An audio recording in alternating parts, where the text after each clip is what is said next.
বিচারপতি এ.কে.এম. আসাদুজ্জামান ও বিচারপতি সৈয়দ এনায়েত হোসেনের নেতৃত্বে হাইকোর্ট 1 ডিসেম্বর রোববার নিম্ন আদালতের আগের রায় বাতিল করে দেন।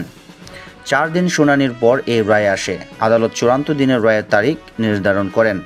মূল মামলায় বিএনপির সাবেক স্বরাষ্ট্রমন্ত্রী লুৎফুজ্জামান বাবর সহ 19 জনের মৃত্যুদণ্ড দেন। অপরন্ত বিএনপির ভারপ্রাপ্ত চেয়ারম্যান তারেক রহমান সহ 19 জনকে যাবজ্জীবন কারাদণ্ড দেওয়া হয়েছিল। আরও 11 জন পুলিশ ও সেনা কর্মকর্তাকে বিভিন্ন মেয়াদে কারাদণ্ড দেওয়া হয়েছে।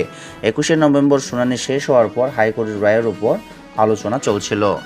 মামলাটি 21 আগস্ট আওয়ামী লীগের সমাবেশে একটি মর্মান্তিক গ্রেনেড হামলাকে কেন্দ্র করে করা হয়েছিল, যেখানে 24 জনের মৃত্যু হয়েছিল এবং প্রায় 300 জন আহত হয়েছিল।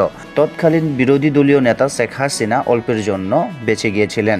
2018 সালের অক্টোবরে ঢাকার একটি আদালত লুৎফুজ্জামান বাবর সহ 19 জনকে দোষী সাব্যস্ত করে এবং হামলার ঘটনায় তাদের মৃত্যুদণ্ড প্রদান করে। বর্তমানে দণ্ডপ্রাপ্তদের মধ্যে 18 জন পলাতক এবং 31 জন কারাগারে রয়েছেন। মৃত্যুদণ্ড এবং আপিল সম্পর্কিত সাম্প্রতিক শুনানির সময় ডিফেন্স অ্যাটর্নিরা নিম্ন আদালতের রায়ের বিরুদ্ধে যুক্তি দিয়েছিলেন এবং সমস্ত আসামিকে খালাস দেওয়ার অনুরোধ করেছিলেন।